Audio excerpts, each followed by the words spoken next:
ವೀಕ್ಷಕರೇ ನಮಸ್ಕಾರ. ನಾವು ನಮ್ಮವರು ಕಾರ್ಯಕ್ರಮಕ್ಕೆ ತಮಗೆಲ್ಲ ಆತ್ಮೀಯ ಸ್ವಾಗತ.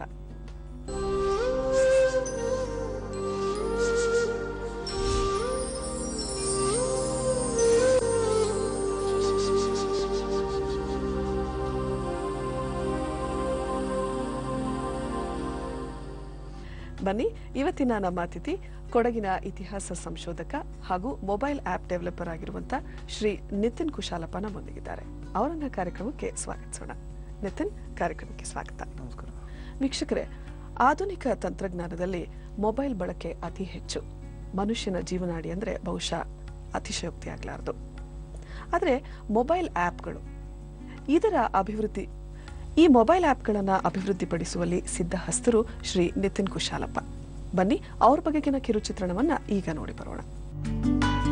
ಮೊಬೈಲ್ ಇಲ್ಲದ ಜಗತ್ತನ್ನ ಕಲ್ಪಿಸಿಕೊಳ್ಳುವುದು ಕೂಡ ಅಸಾಧ್ಯ ಬಿಡಿ. ಪ್ರತಿಯೊಬ್ಬರೂ ಕೂಡ ಈ ಮಾಯಾ ಜಂಗಮ ಗಂಟೆಗೆ ಜೋತು ಬಿದ್ದಿದ್ದಾರೆ. ಅದರಲ್ಲೂ ಸಾಫ್ಟ್ವೇರ್ ಬಂದ ಮೇಲಂತೂ ತರುಣ ತರುಣಿಯರು ತಮ್ಮ ಅಂಗೈಯಲ್ಲೇ ಸ್ವರ್ಗವನ್ನ ಕಾಣ್ತಿರ್ತಾರೆ. ಅದಕ್ಕೆ ಕಾರಣ ಮೊಬೈಲ್ಗಳಲ್ಲಿ ಬರುವ ಬಗೆ ಬಗೆಯ ಸಾಫ್ಟ್ವೇರ್ ಅಪ್ಲಿಕೇಶನ್ಗಳು. ಇವು ಭ್ರಮರ ಲೋಕವನ್ನೇ ಸೃಷ್ಟಿ ಮಾಡಿ ಕೂತಲ್ಲೇ ಎಲ್ಲವನ್ನ ಒದಗಿಸಿಬಿಡುತ್ತೆ. ಇವು ಹೇಗೆ ಮೊಬೈಲ್ಗಳಿಗೆ ಬರುತ್ತೆ? ಅವುಗಳ ಸೃಷ್ಟಿ ಹಿಂದೆ ತಂತ್ರಜ್ಞಾನಿಗಳ ಕೈಚಳಕ, ಪರಿಶ್ರಮ ಇದ್ದೇ ಇರುತ್ತೆ. ಚೈನಾ, ಜಪಾನ್, ಅಮೆರಿಕಾದಿಂದ ಈ ತಂತ್ರಜ್ಞಾನ ಬರುತ್ತೆ, ಅಲ್ಲಿನವರೇ ಇವುಗಳನ್ನು ಹೆಚ್ಚು ಅಭಿವೃದ್ಧಿಪಡಿಸ್ತಾರೆ ಅಂತೆಲ್ಲ ನಾವು ತಿಳಿದುಕೊಂಡಿರ್ತೇವೆ. ಇದು ಹೇಗೆ ನಿಜವೋ ಹಾಗೇನೆ ನಮ್ಮವರು, ನಮ್ಮ ಕನ್ನಡಿಗರೇ ಈ ಸಾಫ್ಟ್ವೇರ್ ಮತ್ತು ಆಪ್ ಡೆವಲಪ್ಮೆಂಟ್ ಕಾರಣೀಭೂತರಾಗಿದ್ದಾರೆ. ಇವರೇ ಇಂದಿನ ನಾವು ನಮ್ಮವರು ಕಾರ್ಯಕ್ರಮದ ಅತಿಥಿ ನಿತಿನ್ ಕುಶಾಲಪ್ಪ. ಅಪ್ಪಟ ಕನ್ನಡ ಕೊಡಗಿನ ವೀರ Nitin Kushalappa mobile software development ಕ್ಷೇತ್ರದಲ್ಲಿ ಅತ್ಯುನ್ನತ ಸಾಧನೆಗೈದಿದ್ದಾರೆ. ಪ್ರಸ್ತುತ ಜನರಿಗೆ ಬೇಕಾದ ತುಂಬಾ ಎಫೆಕ್ಟಿವ್ ಅನಿಸಿಕೊಂಡಿರುವ ಕೆಲ ಆಪ್ಗಳನ್ನು ತಾವೇ ಡಿಸೈನ್ ಮಾಡಿ ಮೊಬೈಲ್ಗಳಿಗೆ ಹರಿಬಿಟ್ಟಿದ್ದಾರೆ. ಆಂಡ್ರಾಯ್ಡ್, ಐಫೋನ್, ಬ್ಲಾಕ್ಬೆರಿ ಹೀಗೆ ಅನೇಕ ಸಾಫ್ಟ್ವೇರ್ ಮೊಬೈಲ್ಗಳಿಗೆ ಅಪ್ಲಿಕೇಶನ್ಗಳನ್ನು ಡಿಸೈನ್ ಮಾಡಿದ್ದಾರೆ. ಅದರಲ್ಲೂ ಐಫೋನ್ಗಂತೂ ಇವರ ಅಭಿವೃದ್ಧಿಪಡಿಸಿರೋ ಆಪ್ ತುಂಬಾನೇ ಅದ್ಭುತವಾಗಿದೆ. ಇದರ ಜೊತೆಗೆ ಹಿರಿಯರು, ಕಿರಿಯರು ಆಟವಾಡಿ ಇಷ್ಟಪಡುವಂತಹ ಕೆಲ ಗೇಮ್ಸ್ಗಳನ್ನು ಡೆವಲಪ್ ಮಾಡಿ ಗ್ರಾಹಕರಿಗೆ ಮೆಚ್ಚುಗೆಯಾಗಿದ್ದಾರೆ. ಇವರ ನೆರವು ಮತ್ತು ತಂತ್ರಜ್ಞಾನವನ್ನ ದೊಡ್ಡ ದೊಡ್ಡ ಮೊಬೈಲ್ ಕಂಪನಿಗಳು ಇಂದು ಉಪಯೋಗಿಸುತ್ತಿವೆ. ಇವರು ಸುಮಾರು 30ಕ್ಕೂ ಹೆಚ್ಚು ಆಪ್ಗಳನ್ನು ಅಭಿವೃದ್ಧಿಪಡಿಸಿದ್ದಾರೆ. ಅವುಗಳಲ್ಲಿ save the lion, Santa, the Santa rush ಹೀಗೆ 10 ಹಲವು ಬಗೆಯ ಇಂಟ್ರೆಸ್ಟಿಂಗ್ ಆಪ್ಗಳು ಗ್ರಾಹಕರ ಮನವನ್ನ ಗೆದ್ದಿವೆ. ಬೆಂಗಳೂರಿನ ಸಿಎಂಆರ್ ಇನ್ಸ್ಟಿಟ್ಯೂಟ್ ಆಫ್ ಟೆಕ್ನಾಲಜಿ ಕಾಲೇಜಿನಲ್ಲಿ ಟೆಲಿಕಮ್ಯುನಿಕೇಷನ್ನಲ್ಲಿ ಇಂಜಿನಿಯರಿಂಗ್ ಪಡೆದು ಮೊಬೈಲ್ ತಂತ್ರಜ್ಞಾನದಲ್ಲಿ ಅತ್ಯಂತ ಉನ್ನತ ಸ್ಥಾನಕ್ಕೇರಿದ್ದಾರೆ. ಪ್ರತಿಷ್ಠಿತ ಮೊಬೈಲ್ ಕಂಪನಿಗಳಿಗೆ ಇವರ ನೆರವು, ಸಹಕಾರ ಇಂದು ತುಂಬಾನೇ ಬೇಕಾಗಿದೆ. ಇವರೇ ಇಂದಿನ ನಾವು ನಮ್ಮವರು ಕಾರ್ಯಕ್ರಮದ ಅತಿಥಿ ಶ್ರೀ ನಿತಿನ್ ಕುಶಾಲಪ್ಪ. ನಿತಿನ್, ಬೇಸಿಕಲಿ ಯಾವ ಊರಿನವರು ತಾವು? ನಾನು ಹುಟ್ಟಿದ್ದು ವಿರಾಜಪೇಟೆ, ಬೆಳೆದಿದ್ದು ಬೆಂಗಳೂರು. ಸೊ ನನ್ನ ಸ್ಕೂಲ್ ಎಲ್ಲ ಬೆಂಗಳೂರಿನಲ್ಲಿ ಆಗಿದ್ದು. ಓಕೆ, ಹೇಗಿತ್ತು ಸ್ಕೂಲ್ ಡೇಸ್? ಹೇಗಿತ್ತು ಸ್ಕೂಲ್ ಅಂದರೆ ನನ್ನ ಪ್ರೈಮರಿ ಎಜುಕೇಷನು ಕ್ಲಾರೆನ್ಸ್ ಹೈಸ್ಕೂಲ್ ಅಂತ ಫ್ರೇಸರ್ ಟೌನ್ ಅಲ್ಲಿ ಮಾಡಿದ್ದು. ಮತ್ತು ನನ್ನ PUC saint Joseph PU college ಅಲ್ಲಿ ಮಾಡಿದ್ದು. ನಾನು ಇಂಜಿನಿಯರಿಂಗು CMRIT ಕಾಲೇಜ್ ಅಲ್ಲಿ ಮಾಡಿದ್ದು. ಓಕೆ, ಹೇಗಿತ್ತು ವಿದ್ಯಾರ್ಥಿ ಜೀವನ? ಹೇಗಿತ್ತು ವಿದ್ಯಾರ್ಥಿ ಜೀವನ? ಪರವಾಗಿಲ್ಲ, ಚೆನ್ನಾಗಿತ್ತು. ನಾನು ಆ್ಯಕ್ಚುಲಿ ನನಗೆ ಬರೆಯೋದು ತುಂಬ ಇಂಟ್ರೆಸ್ಟ್ ಇತ್ತು ಚಿಕ್ಕ ವಯಸ್ಸಿಂದ. ಸೊ ಆ್ಯಕ್ಚುಲಿ ನಾನು ಸೆಕೆಂಡ್ ಸ್ಟ್ಯಾಂಡರ್ಡ್ ಇರುವಾಗ ನಾನು ಶುರು ಮಾಡಿದ್ದು. ಸೊ ಆವಾಗ ನಾನು children's columns, Deccan Herald, Times of India ಅಲ್ಲೆಲ್ಲ ಬರೀತಾ ಇದೆ. ಸೊ ಆವಾಗಿನ ಕಂಟಿನ್ಯೂಸ್ ಅಂದರೆ ಅಂಟಿಲ್ 8th ಸ್ಟ್ಯಾಂಡರ್ಡ್, ಅಂದರೆ ಎವ್ರಿ 2-3 ವೀಕ್ಸ್ ಒಂದು ಆರ್ಟಿಕಲ್ ಬರ್ತಾಯಿತ್ತು ನನ್ನ ಪೇಪರ್ನಲ್ಲಿ. ಆ ಥರ ಇತ್ತು. ಸೊ ನನಗೆ ಆ್ಯಕ್ಚುಲಿ ಕ್ವಿಝಿಂಗ್ ಅದು ತುಂಬ ಇಷ್ಟ ಇತ್ತು. ಸೊ ನಾನು ಸ್ಕೂಲಲ್ಲಿ ನಾನು ಕ್ವಿಝಲ್ಲಿ ಫಸ್ಟ್ ಪ್ರೈಸ್ ಸಿಗ್ತಾಯಿತ್ತು ನನಗೆ. ಇಂಟರ್ ಸ್ಕೂಲ್ ಕಾಂಪಿಟೇಷನ್ ಎಲ್ಲ ಹೋಗ್ತಾ ಇದೆ. ಕಾಲಮ್ಸ್ನಲ್ಲಿ ಬರೀತಿದ್ದೆ ಅಂತ ಹೇಳಿದ್ರೆ ಹೇಗೆ ಸಿಕ್ತು ಅವಕಾಶ? ಹೇಗೆ ಸಿಕ್ತು ನಿಮಗೆ? ಯಾರು ಆ್ಯಕ್ಚುಲಿ ಇವ್ರದ್ದು ಡೆಕ್ಕನ್ ಹೆರಾಲ್ಡ್ ಮತ್ತು ಟೈಮ್ಸ್ ಆಫ್ ಇಂಡಿಯಾ ಅವರೇ ಇದು ಮಾಡ್ತಾಯಿದ್ರು. ಅಂದರೆ ಅಲ್ಲಿ ವೀಕ್ಲಿ ಅವ್ರದ್ದು ಚಿಲ್ಡ್ರನ್ಸ್ ಕಾಲಮ್ ಅವರೇ ಇನ್ವೈಟ್ ಮಾಡ್ತಾಯಿದ್ರು. ಅದು ಓದ್ಕೊಂಡು ನಾನು ಕಳಿಸ್ತಾರೆ. ಅವರು ಎವ್ರಿ ಡೆಕ್ಕನ್ ಹೆರಾಲ್ಡ್ ಅವ್ರದ್ದು ಓಪನ್ ಸೆಸಮ್ ಅಂತ ಒಂದು ಪೇಜ್ ಇತ್ತು. ಅವ್ರು ಎವ್ರಿ ವೀಕ್ ಒಂದು ಏನಾದರೂ ಒಂದು ಪ್ರಶ್ನೆ ಕೇಳ್ತಾಯಿದ್ರು, ಒಪಿನಿಯನ್, ರೀಡರ್ಸ್ ಒಪಿನಿಯನ್ ಕೇಳ್ತಾಯಿದ್ರು. ಆ ಥರ ನಾನು ಬರೆಯೋಕ್ಕೆ ಶುರು ಮಾಡಿದ್ದು. ಸೊ ಆವಾಗ ಆ ಥರ ಶುರು ಮಾಡಿಬಿಟ್ಟು ಒಂದು 10 ವಯಸ್ಸಿರುವಾಗ 5th ಸ್ಟ್ಯಾಂಡರ್ಡ್ ಆವಾಗ ಕವನ ಬರೆಯೋದು ಅದು ಶುರು ಮಾಡಿದ್ದೆ. ಮೊದಲಿಗೆ ಏನನ್ನ ಬರೀತಾ ಇದ್ರಿ ಕಾಲಮ್ಸ್ಗೆ? ಕಾಲಮ್ಸ್ ಅದೇ ಅವ್ರದ್ದು ಒಪಿನಿಯನ್, ಚಿಲ್ಡ್ರನ್ಸ್ ಕಾಲಮ್ಸ್ ಒಪಿನಿಯನ್ ಅವ್ರು ಕೇಳ್ತಾ ಇದ್ರು. ಒಂದು ಪ್ರಶ್ನೆ ಕೇಳ್ತಾ ಇದ್ರು, what you think of this, what you think of that ಅಂತ. ಆ ಥರ ನಾನು ಒಪಿನಿಯನ್. ಯಾವ ರೀತಿಯ ಕ್ವೆಶ್ಚನ್ಸ್ಗೆ ಹೆಚ್ಚಾಗಿ ಒಪಿನಿಯನ್ಸ್ ಕೊಡ್ತಾ ಇದ್ರಿ? ಯಾವುದು ತುಂಬಾ ಅಟ್ರಾಕ್ಟ್ ಮಾಡ್ತಿದ್ದಂತ ಕ್ವೆಶ್ಚನ್ಸ್? ಒಂದೊಂದು ಸತಿ ತುಂಬ ಸಿಂಪಲ್ ಆಗಿರ್ತಾ ಇತ್ತು. What is your favourite movie, ಇಲ್ಲಾಂದರೆ where do you want to go ಅಂತ ಆ ಥರ. ಸೊ ನಾವೊಂದು ಆರ್ಟಿಕಲ್ ಬರಿಬೇಕಾಯ್ತು, ಒಂದು ಪ್ಯಾರಾಗ್ರಾಫು 2 ಪ್ಯಾರಾಗ್ರಾಫ್ ಆ ಥರ ಆರ್ಟಿಕಲ್ ಬರೆದ್ಬಿಟ್ಟು ಕಳಿಸ್ತಾ ಇದ್ವಿ. ಆವಾಗ ಅಂದರೆ ನಂತರ ಸುಮಾರು ಮಕ್ಕಳು ಬರಿತಾ ಇದ್ರು, ಅವ್ರದ್ದು ಬರ್ತಾ ಇತ್ತು. ಓಕೆ, ಹೇಗೆ ಈ ರೈಟಿಂಗ್ನ ಇದು ಸ್ಟಾರ್ಟ್ ಆಗಿದ್ದು ಹೇಗೆ? ಮನೇಲಿ ಯಾರಾದರೂ ನನ್ನ ಸ್ಫೂರ್ತಿ ನಮ್ಮಮ್ಮ. ಅವ್ರು ಆ್ಯಕ್ಚುಲಿ ಅವರು ರೈಟ್ರು. ಅವರು ಕನ್ನಡ ಮತ್ತು ಕೊಡೋ ಭಾಷೆ ಬರಿತಾ ಇದ್ದಾರೆ. ಅವರು ಒಂದು ಪುಸ್ತಕ ಬರೆದಿದ್ದಾರೆ, ಮಳೆ ಮೋಡ ಅಂತ. ಅದು ಕನ್ನಡ ಮತ್ತು ಕೊಡೋ ಭಾಷೆಯಲ್ಲಿ ಇದೆ, ಕವನ ಪುಸ್ತಕ ಅದು. ಅಂದರೆ ಒಂದು ಪೇಜ್ ಕನ್ನಡ ಕವನ ಬರುತ್ತೆ, ಇನ್ನೊಂದು ಪೇಜ್ ಅದೇ ಇದು ಕೊಡೋ ಭಾಷೆಯಲ್ಲಿ ಅದೇ ಇದು 2 ಕವನ ಆ ಥರ. ಸೊ ಅವರು ಅಂದರೆ ಅವರು ಬರಿತಾ ಇದ್ದಾರೆ. ಓಕೆ, ಸೊ ಅಮ್ಮನೇ ಮಾರ್ಗದರ್ಶಕರು ಅಂತ ಹೇಳ್ಬೋದು, ಅಥವಾ ಅಮ್ಮಂದು ಚಿಕ್ಕ ವಯಸ್ಸಿಂದ ಅವ್ರು. ಓಕೆ ಓಕೆ, ತಾವು ಬರೆದಂಥ ವಿಚಾರಗಳಿರ್ಬೋದು ಅಥವಾ ತಮ್ಮ ಒಪಿನಿಯನ್ಸ್ ಇರ್ಬೋದು, ಅದನ್ನ ನಮ್ಮಂಗೆ ತೋರಿಸ್ತಿದ್ರಾ? ಚಿಕ್ಕ ವಯಸ್ಸಿನ ಬರೆದಿದ್ದ ಅದೊಂದು ಥರ ಬೇರೆ, ಅಂದರೆ ಇವಾಗ ಬರೆಯೋದು ಒಂಥರ ಬೇರೆ. ಇವಾಗ ಜಾಸ್ತಿ ನಾನು ನಾನ್ ಫಿಕ್ಷನ್ ಬರೆಯೋದು. ಓಕೆ, ಅಂದರೆ ಒಂದು ಸ್ಟೇಜು ನಾನು ಕವನ ಬರೀತಾ ಇದ್ದೆ, ಅದು ಹೈಸ್ಕೂಲು ಆವಾಗ. ಇವಾಗ ನಾನು ಅದೆಲ್ಲ ಬರೆಯಲ್ಲ. ಅಂದರೆ ನಾನು ಆ್ಯಕ್ಚುಲಿ ಜಾಸ್ತಿ ಇದೆ ನಾನ್ ಫಿಕ್ಷನ್ ಬರೀತಾ ಇದ್ದೀನಿ, ಅಂದರೆ ಇತಿಹಾಸ ಬರೀತಾ ಇದ್ದೀನಿ. ಅದು ತುಂಬ ಅಂದರೆ 2004ಇಂದ ಇತಿಹಾಸ ಬರೀತಾ ಇದ್ದೀನಿ. ಮತ್ತು ವಿಕಿಪೀಡಿಯಾ ಅದು 2005ಇಂದ ವಿಕಿಪೀಡಿಯಾ ಬರೀತಾ ಇದ್ದೀನಿ. 2005ಇಂದ ಟಿಲ್ ಡೇಟು. ಅದು ಲೈಕ್ ಕಾಲೇಜ್ ಟೈಮು, ಆವಾಗ ಯಾವಾಗಾದರೂ ಟೈಮ್ ಸಿಗುವಾಗ ಕೊಡಗಿನ ವಿಷಯ, ಇಲ್ಲಾಂದರೆ ಬೇರೆ ಏನಾದರೂ ಒಂದು ಬಯೋಗ್ರಫಿ, ಏನಾದರೂ ಇಂಟ್ರೆಸ್ಟಿಂಗ್. ಆವಾಗ ಅಂದರೆ ನಾನು ಯಾವಾಗ ಶುರು ಮಾಡಿದ್ದು ವಿಕಿಪೀಡಿಯಾ ಬರೆಯೋದು 2005ಅಲ್ಲಿ, ಆವಾಗ ಅಂದರೆ ಇಂಟರ್ನೆಟ್ ಅಷ್ಟೊಂದು ವೈಡ್ ಸ್ಪ್ರೆಡ್ ಆಗಿರಲಿಲ್ಲ. ಸೊ ತುಂಬ ವಿಷಯ ಇನ್ಫಾರ್ಮೇಷನ್ ಬೇಕಂದರೆ ಅಲ್ಲಿ ಇರ್ತಾ ಇರಲಿಲ್ಲ. ಸೊ ನನ್ಗೆ ಅನಿಸ್ತಾ ಇತ್ತು, ಓಕೆ ಕೊಡಗಿನ ಬಗ್ಗೆ ಈ ಇನ್ಫಾರ್ಮೇಷನ್ ಇಲ್ಲ, ಇಲ್ಲಾಂದ್ರೆ ಕೊಡಗಿನ ಬಗ್ಗೆ ಅಷ್ಟು ಇನ್ಫಾರ್ಮೇಷನ್ ಇಲ್ಲ, ಇಲ್ಲಾಂದರೆ ಬೇರೆ ಏನಾದರೂ ಒಂದು ಬಯೋಗ್ರಫಿ, ಓಕೆ ಇವ್ರ ಬಗ್ಗೆ ಏನಾದರೂ ಬರಿಬೇಕಾಯಿತು, ಅದಿಲ್ಲ. ಸೊ ಆ ಥರ ನಾನು ಶುರು ಮಾಡಿದ್ದು ವಿಕಿಪೀಡಿಯಾ ಬರೆಯೋದು. ಸೊ ಆ ಥರ ಅದೊಂದು ಥರ ಇಂಟ್ರೆಸ್ಟು ಅದು ಗ್ರೋ ಆಗ್ತಾಯಿತ್ತು. ಸೊ ಅದೇ ಥರ ಇವಾಗ ನ್ಯೂಸ್ ಪೇಪರು ಯಾವಾಗಾದ್ರೂ ಒಂದು ಟೈಮ್ ಸಿಗುವಾಗ ಆರ್ಟಿಕಲ್ ಬರೀತಾ ಇದ್ದೀನಿ. ಓಕೆ, ಬುಕ್ ಬರೀತೀನಿ. ಇವಾಗ ಒಂದು 2 ಪುಸ್ತಕ ಇದೆ, ಅದು 2 ಎಡಿಷನ್ ಇದಾಗಿದೆ ಇತಿಹಾಸದ ಬಗ್ಗೆ, ಕೊಡಗಿನ ಇತಿಹಾಸದ ಬಗ್ಗೆ. ಓಕೆ, ತುಂಬ ಓದ್ತೀರಾ? ಹೌದು, ಟೈಮ್ ಸಿಗುವಾಗ ಓದ್ತೀನಿ. ಓಕೆ, ಯಾವ ರೀತಿಯ ರೈಟಿಂಗ್ಸ್ ಇಷ್ಟ ಆಗುತ್ತೆ ನಿಮಗೆ? ನಮ್ಗೆ ಆ್ಯಕ್ಚುಲಿ ಬೇರೆ ಬೇರೆ ಥರ. ಇವಾಗ ಸದ್ಯಕ್ಕೆ ಇತಿಹಾಸ ಇಂಟ್ರೆಸ್ಟ್ ಇದೆ, ಮತ್ತು ಫಿಕ್ಷನ್ ಓದ್ತೀನಿ. ಫಿಕ್ಷನ್ ಅಂದರೆ ಕ್ಲಾಸಿಕ್ಸ್ ಜಾಸ್ತಿ ಓದ್ತೀನಿ. ಸಾಮಾನ್ಯವಾಗಿ ಹಿಸ್ಟ್ರಿ ಅಂದರೆ ತುಂಬ ಜನಕ್ಕೆ ಖುಷಿ ಕೊಡುವಂಥ ವಿಚಾರ ಅಲ್ಲ, ಸಾಮಾನ್ಯವಾಗಿ ನಾನು ಕಂಡಂಥದ್ದು. ಬಟ್ ಯಾಕೆ ನಿಮ್ಗೆ ಅಷ್ಟೊಂದು ಇಂಟ್ರೆಸ್ಟ್? ಯಾಕೆ ಹಿಸ್ಟ್ರಿ ಅಂದರೆ ಸ್ಟಡಿ ಆಫ್ ಪೀಪಲ್ ಒಂಥರ. ಸೊ ಅದು ಏನಾಯಿತು, ಸೊ ಆ್ಯಕ್ಚುಲಿ ಒಂಥರ ಹ್ಯೂಮನ್ ನೇಚರ್ ಸ್ಟಡಿ ಮಾಡ್ಬೋದು. ಅವ್ರು ಯಾಕೆ ಈ ಥರ ಮಾಡಿದ್ದಾರೆ, ಅವ್ರು ಯಾಕೆ ಈ ಥರ ಮಾಡಿದ್ರು, ಒಂದು ಅರ್ಥ ಮಾಡ್ಕೊಂಡು ಹೋಗ್ಬೋದು. ಒಂಥರ ಆ್ಯಕ್ಚುಲಿ ನಮ್ಮ ಪ್ರೆಸೆಂಟ್ ಇರೋದು because of the past. So ಅದು ಯಾಕೆ ಆಯಿತು ಅಂತ ನಮಗೊಂದು ಅರ್ಥ ಆಗುತ್ತೆ, ಒಂದು ಅಂಡರ್ಸ್ಟ್ಯಾಂಡಿಂಗ್ ಕರೆಕ್ಟಾಗಿ ಸಿಗುತ್ತೆ, ಒಂದು ಕಾಸ್ ಆ್ಯಂಡ್ ಕಾನ್ಸಿಕ್ವೆನ್ಸ್ ಅಂತ ಒಂದು ಎಫೆಕ್ಟ್ ಗೊತ್ತಾಗುತ್ತೆ. ಯಾರು ಹೆಲ್ಪ್ ಮಾಡ್ತಾ ಇದ್ರು ಈ ರೀತಿಯ ವಿಚಾರಗಳನ್ನು ನೀವು ಕಲೆಕ್ಟ್ ಮಾಡುವಾಗ, ಅಥವಾ ಹಿಸ್ಟ್ರಿನ ತಿಳ್ಕೊಳ್ಳೋಕ್ಕೆ ಅಂತ ಹೋದಾಗ ಯಾರೆಲ್ಲ ಹೆಲ್ಪ್ ಮಾಡಿದ್ರು ನಿಮಗೆ? ನಾನು ಆ್ಯಕ್ಚುಲಿ ಇದು ಸ್ಟಾರ್ಟ್ ಆಗಿದ್ದು ಇತಿಹಾಸ. ನಾನು ಶುರುವಾಗಿದ್ದು ಫಸ್ಟು ಜನರಲ್ ನಾಲೆಜು, ಕ್ವಿಝಿಂಗ್ ಎಲ್ಲ ಸಿಕ್ಕಾಪಟ್ಟೆ ಇಷ್ಟ ಇತ್ತು ಆವಾಗ ಚಿಕ್ಕ ವಯಸ್ಸಲ್ಲಿ. ಆವಾಗ ಎಲ್ಲ ಕಾಂಪಿಟೇಷನ್ ಎಲ್ಲ ಹೋಗ್ತಾ ಇದೆ, ಅದೆಲ್ಲ ಇದಾಗ್ತಾ ಇತ್ತು. ಆವಾಗ ಆ ಟೈಮ್ಗೆ ಹಿಸ್ಟ್ರಿ ಏನೋ ಒಂದು ಅರೌಂಡ್ PUC ಆದಮೇಲೆ ಆವಾಗೇನೋ ಇಂಟ್ರೆಸ್ಟ್ ಬಂತು. ಅಂದರೆ ಒಂದು ಪುಸ್ತಕ ಇದೆಲ್ಲ ಓದ್ತಾ ಇರುವಾಗ ಗೆಜೆಟಿಯರ್ ಆಫ್ ಕೂರ್ಗ್, ಆವಾಗ 2004ಅಲ್ಲಿ ಸೆಕೆಂಡ್ PUC ಇರುವಾಗ ಅವಾಗ ಫಸ್ಟು ನಾನು ಓದಿದ್ದು. ಆ ಟೈಮ್ ಓದುವಾಗ ನನಗೊಂದು ಸ್ಫೂರ್ತಿ ಬಂತು. ಅದು ಓದ್ತಾ ಇರುವಾಗ ಅದು ಬ್ರಿಟಿಷ್ ಅವರು ಕೊಡಗಿನ ಬಗ್ಗೆ ಬರ್ತಿದ್ದು. ಸೊ ಅವರು ದೃಷ್ಟಿಕೋನ ನೋಡ್ಬಿಟ್ಟು ನನಗೊಂದು ಥರ ಅನಿಸ್ತಾ ಇತ್ತು, ಓಕೆ ಅವ್ರ ದೃಷ್ಟಿಕೋನ ಬರೀತಾರೆ, ಅಂದರೆ ನಮ್ಮ ದೃಷ್ಟಿಕೋನ ಬರಿಬೇಕು ಅಂತ ಅನಿಸ್ತಾ ಇತ್ತು. ಸೊ ಆವಾಗ ಅದು ಜಸ್ಟ್ ಅಲ್ಲಿ ಶುರು ಆಗಿದ್ದು. ಅದಾದಮೇಲೆ ಪತ್ತೋಳ್ ಪಾಲಮಿ ಅಂತ ಒಂದು ಜಾನಪದ ಪುಸ್ತಕ ಇದೆ, ಅಡಿಕೇರಿ ಚಿನ್ನಪ್ಪ ಅವ್ರದ್ದು. ಅವ್ರ ಪುಸ್ತಕ ಓದ್ಕೊಂಡು ಆವಾಗ ನನ್ಗೆ ಅರ್ಥ ಆಯ್ತು, ಓಕೆ ಎಷ್ಟೊಂದು ಜಾನಪದ ಇದೆ ಅಂತ ಕೊಡಗಿನಲ್ಲಿ ಅಂತ. ಸೊ ಆವಾಗ ಅದು ಇಂಟ್ರೆಸ್ಟ್ ಬೆಳೀತಾ ಹೋಯಿತು.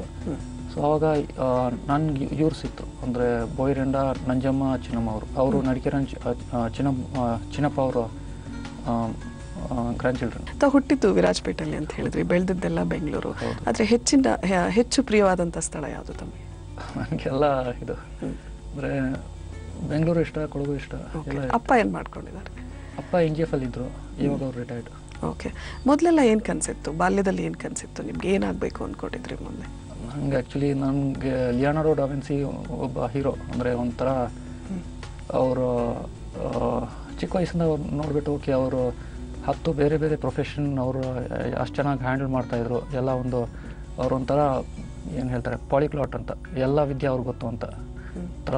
ಒಂದು ಕಡೆ ಪೇಂಟಿಂಗು ಬರ್ತಾಯಿತ್ತು, ಒಂದು ಕಡೆ ಇದು ಏನು ಅವ್ರದ್ದು ಡ್ರಾಯಿಂಗ್ಸ್ ಎಲ್ಲ ನೋಡ್ತಾಯಿದ್ದು ನಾನು. ಏನು ಇದು ಹೆಲಿಕಾಪ್ಟರ್ ಡಿಸೈನ್ ಎಲ್ಲ ಮಾಡಿದರು ಆ ಕಾಲ, ರೆನೆಸಾನ್ಸ್ ಟೈಮ್, ಆ ಟೈಮೆಲ್ಲ ಇದು ಮಾಡಿಬಿಟ್ಟು ಒಂದೊಂಥರ ನನ್ಗೆ ಅನಿಸ್ತಾಯಿತ್ತು, ಓಕೆ ನಾನು ಎಲ್ಲ ಈ ಥರ ಇರಬೇಕು ಅಂತ, ಇರಬೇಕಂದ್ರೆ ಈ ಥರ ಇರಬೇಕು ಅಂತ, ಎಲ್ಲ ಥರ ವಿದ್ಯೆ ಗೊತ್ತಿರಬೇಕು ಅಂತ. ಸೊ ಆವಾಗ ಅದೇ ನಾನು ಇತಿಹಾಸ ಒಂದು ಕಡೆ ಇದೆ, ಇದು ಕಂಪ್ಯೂಟರ್ಸ್ ಕಲ್ತ್ಕೊಂಡು ಇದು ಮೊಬೈಲ್ ಸಾಫ್ಟ್ವೇರ್ ಇದು ಒಂದು ಕಡೆ ಇದೆ. ಈಗೊಂದು ಚಿಕ್ಕ ವಿರಾಮ. Combination of batting and bowling has made me a popular all-rounder. Just like the combination of affordable prices and exceptional quality has made TGS the first choice for home buyers. TGS Construction. Committed to match expectations. ತಗೊಳ್ಳಿ. ನಿಮ್ಮ ಸಂತೋಷಗಳ ನಡುವೆ ಸೊಂಟನು ಅಡ್ಡಿ ಬಂದಲ್ಲಿ ಮೂವ್ನ 4 active ingredients ಮತ್ತು ಪ್ರೇಮಭರಿತ ಮಾಲಿಶ್ ಸಹಾಯಕ್ಕೆ ಬರುತ್ತವೆ. Move ಆದಿಂದ ಆಹಾವರೆಗೆ. ಅಪ್ಪ ಅಪ್ಪ, ನಾಳೆ ನನ್ನ ಬರ್ಡೇ ಪಾರ್ಟಿ ಇದೆ ಅಲ್ವಾ? ನಾಳೆ ಅಲ್ಲ ಮಗ, ಆಗಸ್ಟ್ 10 ನಂತರ. ಆದ್ರೆ ನನ್ನ ಬರ್ಡೇ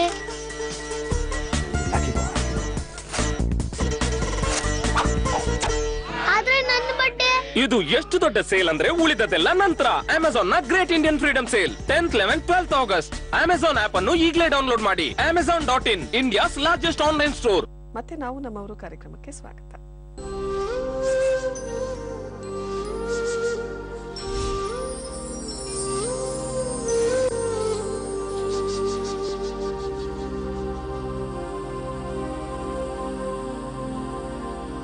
ಕಾಲೇಜ್ ಡೇಸ್ ಹೇಗಿತ್ತು? ಕಾಲೇಜ್ ಡೇಸ್ ಪರವಾಗಿಲ್ಲ. ಅಂದರೆ ನಾನು ಅಷ್ಟು ಒಂಥರ ರಿಸರ್ವ್ಡ್ ಪರ್ಸನ್, ಅಷ್ಟು ಇದಿರಲಿಲ್ಲ ಆವಾಗ ಕಾಲೇಜ್ ಡೇಸು ಜಾಸ್ತಿ. ಆವಾಗ ಆ್ಯಕ್ಚುಲಿ ವಿಕಿಪೀಡಿಯಾ ಬರೆಯೋದು ಅದೆಲ್ಲ ಇತ್ತು. ನಾನು ಸಿಕ್ಕಾಪಟ್ಟೆ ಬರೀತಾ ಇದ್ದೆ ಆವಾಗ. ಆದರೆ ಆವಾಗ ಯಾರಿಗೂ ಹೇಳ್ತಾ ಇರಲಿಲ್ಲ, ಯಾರಿಗೂ ಗೊತ್ತೂ ಆಗ್ತಾಯಿಲ್ಲ. ಅಂದರೆ ನಾನು ಪಬ್ಲಿಷಿಂಗ್ ಎಲ್ಲ ಕೊಡ್ತಾಯಿಲ್ಲ ಆವಾಗ. ಬರೀ ಕಾಲೇಜ್ ಬಿಟ್ಟಾದ್ಮೇಲೆ ನಾನು ಪಬ್ಲಿಷಿಂಗ್ ಎಲ್ಲ ಕೊಡ್ತಾಯಿದ್ದೆ. ಅದೇ ಒಂಥರ ಕಾಲೇಜಲ್ಲಿ ಓಕೆ ಚೆನ್ನಾಗಿತ್ತು, ಫ್ರೆಂಡ್ಸು ಸರ್ಕಲ್ ಇತ್ತು, ಟೀಚರ್ಸ್ ಎಲ್ಲ ಚೆನ್ನಾಗಿತ್ತು. ಓಕೆ, ಟೈಮ್ ಸಿಗ್ತಿತ್ತಾ ಓದಿನ ಜೊತೆಗೆ ಬರವಣಿಗೆ ಎರಡಕ್ಕೂ ಟೈಮ್ ಸಿಗ್ತಿತ್ತಾ ಹೇಗೆ? ಪರವಾಗಿಲ್ಲ, ಅಂದರೆ ಅದೊಂದು ಇಂಟ್ರೆಸ್ಟ್ ಇತ್ತು. ಕ್ಲಾಸ್ ಆದಮೇಲೆ ಬರಿತಾ ಇದೆ. ಓಕೆ, ಸರಿ. ಇನ್ನು ಪಬ್ಲಿಷ್ ಮಾಡಬೇಕು ಅನ್ನುವಂಥ ಐಡಿಯಾ ಮೂಡಿದ್ದು ಯಾವಾಗ? ಅದು ಕಾಲೇಜ್ ಆದಮೇಲೆ ಕೆಲಸ ಸೇರಿಕೊಂಡು ಆವಾಗ ಇದು ಮಾಡ್ತಾ ಇರುವಾಗ, ಕೆಲಸ ಮಾಡ್ಕೊಂಡು ಆ್ಯಕ್ಚುಲಿ ತುಂಬ ಬ್ಯುಸಿ ಆಗಿದೆ. ಆವಾಗ ಆ್ಯಕ್ಚುಲಿ ವೀಕೆಂಡ್ಸು ಒಂದು ಟೈಮ್ ಸಿಗ್ತಾಯಿತ್ತು. ಸೊ ಅವಾಗ ನನಗೆ ಅನಿಸ್ತಾಯಿತ್ತು ಆ್ಯಕ್ಚುಲಿ ಕೆಲಸ ಮಾಡ್ಕೊಂಡು ಒಂದು ಅಭ್ಯಾಸ ಆಯಿತು, ಒಂಥರ ಹ್ಯಾಬಿಟ್ ಆಗೋಯ್ತು. ಅಂದರೆ ವೀಕೆಂಡ್ಸ್ ಎಲ್ಲ ಸುಮ್ಮನೆ ಕೂರೋಕ್ಕಾಗಲ್ಲ. ಸೊ ಆವಾಗ ಏನು ಮಾಡ್ತಾಯಿದ್ದೆ, ನಾನು ಒಂದೊಂದು ಜಾಗ ಹೋಗ್ತಾಯಿದ್ದೆ. ಇಲ್ಲಿ ಬೆಂಗಳೂರಿಂದ ಡೈರೆಕ್ಟು ಕೊಡಗು ಹೋಗ್ಬಿಟ್ಟು ಅಲ್ಲಿ ಒಂದು ಜಾಗ ಹೋಗ್ಬಿಟ್ಟು ಅಲ್ಲಿ ನೋಡಿಕೊಂಡು ಜನ ಸಂಪರ್ಕ ಅಲ್ಲಿ ಮಾತಾಡಿಸ್ಕೊಂಡು ಆ ಥರ ಇನ್ಫಾರ್ಮೇಷನ್ ಕಲೆಕ್ಟ್ ಮಾಡಿಕೊಂಡು ಆ ಥರ ಶುರುವಾಗಿತ್ತು. ಅದಾದಮೇಲೆ ICHR ಬೆಂಗಳೂರು ಆವಾಗ ಒಂದು ಆಪರ್ಚುನಿಟಿ ಸಿಕ್ತು, ಅಲ್ಲಿ ಸೆಮಿನಾರೆಲ್ಲ ಅಟೆಂಡ್ ಮಾಡೋಕ್ಕೆ. ಆವಾಗ ನನ್ನ ಇಂಟ್ರೆಸ್ಟ್ ಜಾಸ್ತಿ ಆಗ್ತಾ ಬಂತು. ಅವ್ರದ್ದು ಇದು Indian council for historical research ಅಂತ, ಅಲ್ಲಿ ಪ್ರೊಫೆಸರ್ಸ್ ಎಲ್ಲ ಅವರು ತುಂಬ ಎನ್ಕರೇಜ್ ಮಾಡ್ತಾಯಿದ್ರು. ಸೊ ಅಲ್ಲಿ ಒಂದು ಥರ ಸ್ಫೂರ್ತಿ ಬರ್ತಾಯಿತ್ತು. ಓಕೆ, ತಾವು ಮೊದಲು ಮಾಡಿದಂಥ ರಿಸರ್ಚ್ ಇರ್ಬೋದು ಅಥವಾ ಆವಿಷ್ಕಾರ ಇರ್ಬೋದು ಯಾವುದು? ಮೊಬೈಲ್ ಸಾಫ್ಟ್ವೇರ್ ಬಗ್ಗೆನಾ? Mobile software. ನಾನು ಆ್ಯಕ್ಚುಲಿ 9th ಸ್ಟ್ಯಾಂಡರ್ಡ್ ಇರುವಾಗ ನನಗೊಂದು ಆಪರ್ಚುನಿಟಿ ಇತ್ತು. ಸ್ಕೂಲ್ ಅವರೇ ಇದು ಮಾಡಿದ್ದು, ಅಂದರೆ ಅವರು ಆವಾಗ ಶುರು ಮಾಡಿದ್ದು ಕಂಪ್ಯೂಟರ್ ಪ್ರೋಗ್ರಾಮಿಂಗ್ ಕ್ಲಾಸ್ ಅಂತ ಸ್ಟಾರ್ಟ್ ಮಾಡಿದ್ದು. ನನಗೆ ಆವಾಗ ಸಿಕ್ಕಾಪಟ್ಟೆ ಇಂಟ್ರೆಸ್ಟ್ ಇತ್ತು. ಆವಾಗ ಏನಾಯ್ತು ಅಂದರೆ ನಮ್ಮ ಫ್ರೆಂಡ್ಸ್ ಅವರಿಗೆಲ್ಲ ಕಂಪ್ಯೂಟರ್ಸ್ ಇರ್ತಾಯಿತ್ತು, ಮನೇಲಿ ಕಂಪ್ಯೂಟರ್ಸ್ ಇತ್ತು, ನನ್ನ ಕಂಪ್ಯೂಟರ್ ಇರಲಿಲ್ಲ. ನನಗೊಂಥರ ಆವಾಗ ಒಂದು ಇಂಟ್ರೆಸ್ಟ್ ಇತ್ತು, ಓಕೆ ಇದು ಕಂಪ್ಯೂಟ್ರು ಕಲ್ತ್ಕೊಳ್ಬೇಕು, ಇದು ಫ್ಯೂಚರು, ಇದು ಅಂದರೆ ಎಲ್ಲರಿಗಿದೆ, ನನಗೆ ಇಲ್ಲ ಇನ್ ಫ್ಯೂಚರ್ ನನಗೆ ಯೂಸ್ ಆಗುತ್ತೆ ಇದನ್ನು ಅಂತ. ಆವಾಗ ನಾನು ಆ್ಯಕ್ಚುಲಿ ಅಷ್ಟೊಂದು ಸಿಕ್ಕಾಪಟ್ಟೆ ಇಂಟ್ರೆಸ್ಟ್ ಇತ್ತು. ಆವಾಗ 9th ಸ್ಟ್ಯಾಂಡರ್ಡ್ ನಾನು ಫಸ್ಟು ಕಂಪ್ಯೂಟರ್ಸು ಪ್ರೈಸ್ ಎಲ್ಲ ಸಿಕ್ತು ಆವಾಗ. ಸೊ ಆ ಥರ ಒಂದು ಕಂಪ್ಯೂಟರ್ ಪ್ರೋಗ್ರಾಮಿಂಗ್ ಅದು ಜಸ್ಟು ನಮ್ಮ ಜನರಲ್ ಆ್ಯಪ್ಟಿಟ್ಯೂಟು ಫಸ್ಟ್ ಬೇಕಾಗಿತ್ತು. ನನ್ನ ಜನರಲ್ ಆ್ಯಪ್ಟಿಟ್ಯೂಟ್ ಇತ್ತು, ಸಿಕ್ಕಾಪಟ್ಟೆ ಇಂಟ್ರೆಸ್ಟ್ ಇತ್ತು. ಸೊ ಕಲ್ತ್ಕೊಂಡು ಹೋದೆ ಆವಾಗ 9th to 10th ಸ್ಕೂಲು. ಅದಾದಮೇಲೆ ಕಾಲೇಜ್ ಟೈಮು ಆ್ಯಕ್ಚುಲಿ ನಾನು ಕಂಪ್ಯೂಟರ್ಸ್ ಫೀಲ್ಡ್ ಇದು ಮಾಡಿಲ್ಲ, ನಾನು ಟೆಲಿಕಮ್ಯುನಿಕೇಷನ್ ಬೇರೆ ಫೀಲ್ಡ್ ಇದು ಮಾಡಿದ್ದೆ. ಕಾಲೇಜ್ ಟೈಮ್ ಆದಮೇಲೆ ನಾನು ಯಾವಾಗ ಕೆಲಸ ಹುಡ್ಕೊಂಡು ಹೋದೆ ಆವಾಗ ನನಗೆ ಅನಿಸ್ತಾಯಿತ್ತು, ಓಕೆ ನನ್ನ ಇಂಟ್ರೆಸ್ಟ್ ಇತ್ತು ಕಂಪ್ಯೂಟರ್ಸು, ಯಾಕೆ ಅದೇ ಫೀಲ್ಡಲ್ಲಿ ಹೋಗೋದು ಬೇಡ ಅಂತ. ಅದು ನಾನು ಟೆಲಿಫೋನ್ ಅದೆಲ್ಲ ಇದು ಮಾಡಿದ್ದೀನಿ. ಸೊ ನಾನು ಮೋಸ್ಟ್ಲಿ ಮೊಬೈಲ್ ಸಾಫ್ಟ್ವೇರೇ ಬೆಟ್ರು ಅಂತ ಅನಿಸ್ತಾಯಿತ್ತು. ಮೊಬೈಲ್ ಸಾಫ್ಟ್ವೇರ್ ಆವಾಗ ನನಗೆ ಒಂದು SQL ಡೆವಲಪರ್ ಅಂತ ಒಂದು ಬೇರೆ ಜಾಬ್ ಪ್ರೊಫೈಲ್ ಸಿಕ್ತು, ಬೇರೆ ಕಡೆ ಜಾಬ್ ಸಿಕ್ತು. ಮತ್ತು ಇನ್ನೊಂದು ಕಡೆ ಒಂದು ಇದು ಪ್ಯೂರ್ ಟೆಲಿಕಾಮ್ ಜಾಬ್ ಸಿಕ್ತು. ನನಗೆ ಅದು ಎರಡೂ ಇಷ್ಟ ಆಗಲಿಲ್ಲ. ಒಂದು ಚಿಕ್ಕ ಕಂಪ್ನಿಯಲ್ಲಿ ಐಫೋನ್ ಡೆವಲಪರ್ ಅಂತ ಅವರೇ ಇದು ಮಾಡಿದರು. ನಾವೇ ಟ್ರೈನ್ ಮಾಡ್ತೀವಿ, ಇಲ್ಲಿ ಕೆಲಸ ಮಾಡಬೇಕು ಅಂತ ಐಫೋನ್ ಇದು ಮಾಡೋದು. ನಾನು ಸಿಕ್ಕಾಪಟ್ಟೆ ಇಂಟ್ರೆಸ್ಟ್ ಆಗೋಯ್ತು. ಓಕೆ, ಚಿಕ್ಕ ಕಂಪ್ನಿ, ಎಲ್ಲರೂ ಹೇಳಿದರು ಚಿಕ್ಕ ಕಂಪ್ನಿ ಹೋಗಬೇಡ, ಇದು ಒಂಥರ ರಿಸ್ಕು ಅಂತ. ನಾನು ಹೋಗ್ಬಿಟ್ಟು ಅಲ್ಲಿ ಅವರೇ ಟ್ರೈನಿಂಗ್ ಕೊಟ್ಟರು, ಐಫೋನ್ ಟ್ರೈನಿಂಗು. ಅದೇ ಫಸ್ಟ್ ಜಾಬ್ ಆಗಿತ್ತು? ಅದೇ ಫಸ್ಟ್ ಜಾಬ್. ಓಕೆ, ಹೇಗಿತ್ತು ಟ್ರೈನಿಂಗ್ ಪೀರಿಯಡ್? ಹೇಗಿತ್ತು? What are the new things you learned? ಅಂದರೆ ಅವರು ಹೊಸ ಭಾಷೆ ಆಬ್ಜೆಕ್ಟಿವ್ ಸಿ ಅಂತ, ಅದು ಆ್ಯಕ್ಚುಲಿ ಯಾರು ಯೂಸ್ ಮಾಡಲ್ಲ ಅಷ್ಟೊಂದು. ಅದು ಬರೀ ಇವರು ಏನು ಆ್ಯಪಲ್ ಕಂಪ್ಯೂಟರ್ಸ್ ಅವರೇ ಯೂಸ್ ಮಾಡೋದು. ಆ್ಯಪಲ್ಲು, ಮ್ಯಾಕು, ಐಫೋನು, ಐಪ್ಯಾಡ್ ಎಲ್ಲ ಅದೇ ಅವರು ಅದೇ ಲ್ಯಾಂಗ್ವೇಜ್ ಯೂಸ್ ಮಾಡೋದು, ಆಬ್ಜೆಕ್ಟಿವ್ ಸಿ. ಅದು ಕಲ್ತ್ಕೊಂಡು ಜಲ್ದಿ ಕಲ್ತ್ಕೊಂಡ್ರೆ ಅದು ಅಷ್ಟೊಂದು ಇದಾಗಿಲ್ಲ, ಅಂದರೆ ಇಂಟ್ರೆಸ್ಟ್ ಇತ್ತು. ಅದಾದಮೇಲೆ ಡೈರೆಕ್ಟು ಸ್ವಲ್ಪ ಮ್ಯಾಕ್ ಡೆವಲಪ್ಮೆಂಟು ಹೇಳ್ಕೊಟ್ರು. ಅದಾದಮೇಲೆ ಡೈರೆಕ್ಟು ಐಫೋನ್ ಡೆವಲಪ್ಮೆಂಟ್ ಇದು ಹೇಳ್ಕೊಟ್ರು, ಕಲ್ತ್ಕೊಂಡೆ. ಒಂದು ಪ್ರಾಜೆಕ್ಟ್ ಬಂತು, ಅವಾಗ ಫಸ್ಟ್ ಪ್ರಾಜೆಕ್ಟ್ ಕಂಪ್ನಿಗೆ ಬಂದಿದ್ದು. ಅಂದರೆ ನಾವು ಒಂದು ಗ್ರೂಪ್ ಒಂದು 20 ಜನ ಇದ್ದರು ನಾವು ಆ ಕಂಪ್ನೀಲಿ. ಫಸ್ಟ್ ಪ್ರಾಜೆಕ್ಟ್ ಬಂತು, ನನಗೆ ಮತ್ತು ನನ್ನ ಇಬ್ಬರು ಫ್ರೆಂಡ್ಸ್, ನಾವು 3 ಜನ ಸೇರ್ಕೊಂಡು ಆ ಪ್ರಾಜೆಕ್ಟ್ ಮಾಡಿಬಿಟ್ಟು ಅವ್ರಿಗೂ ಸಿಕ್ಕಾಪಟ್ಟೆ ಇಷ್ಟ ಆಗೋಯ್ತು. ನಾವು ಅದು ರಿಲೀಸ್ ಆಗುವಾಗ ಕಂಪ್ನಿಯವ್ರಿಗೂ ಸಿಕ್ಕಾಪಟ್ಟೆ ತುಂಬ ಇದಾಗೋಯ್ತು, ಇಷ್ಟ ಆಯಿತು. ಓಕೆ, ಇವ್ರು ಮಾಡಿದ್ದಾರೆ ನಮ್ಮ first project. It was a team work first project ನಿಮ್ಮದು? ಅಂದರೆ generally like applications, you can say like most work in the world is team work. Okay, so next app ಯಾವುದಾಗಿತ್ತು ನಿಮ್ಮದು? ನೆಕ್ಸ್ಟ್ ಆ್ಯಪ್ ಆವಾಗ first app ಆಯ್ತು ಅಂತ ಅವ್ರಿಗೆ ಒಂಥರ ಇದಾಯಿತು, ಖುಷಿ ಆಯಿತು ಅವ್ರಿಗೆ. ಸೊ ಆವಾಗ ಅವರೇ ಕೊಡ್ತಾಯಿದ್ರು, ಕಳಿಸಿದ್ರು. App actually first app was colour mat ಅಂತ, ಒಂದು ಗೇಮ್, ಅದು ಪಜಲ್ ಗೇಮು. ಸ್ವಲ್ಪ ಲಾಜಿಕ್ಕು, ಸ್ವಲ್ಪ ಆಪ್ಟಿಟ್ಯೂಡ್ ಇರಬೇಕು. ಅದು ನಾನು ಡಿಸೈನ್ ಮಾಡಿಬಿಟ್ಟು ಒಂದು ಆ್ಯಪ್ನ ತಯಾರಿಸೋದಕ್ಕೆ ಎಷ್ಟು ಸಮಯಾವಕಾಶ? ಅದು ಆ್ಯಪ್ ಮೇಲೆ ಡಿಪೆಂಡ್ ಆಗುತ್ತೆ, ಅದು ಯಾವ ಥರ ರಿಕ್ವೈರ್ಮೆಂಟ್ಸು. ಅಂದರೆ ಒಂದು ವಾರದಲ್ಲಿ ಆಗುತ್ತೆ. ಚಿಕ್ಕ ಆ್ಯಪು ಒಂದು ಅಷ್ಟೇ, ಅಂದರೆ ದೊಡ್ಡ ಆ್ಯಪ್ ಅಂದರೆ 2 years 3 years ಆಗುತ್ತೆ. ಓಕೆ, ಸೊ ಆ ಥರ ಬೇರೆ.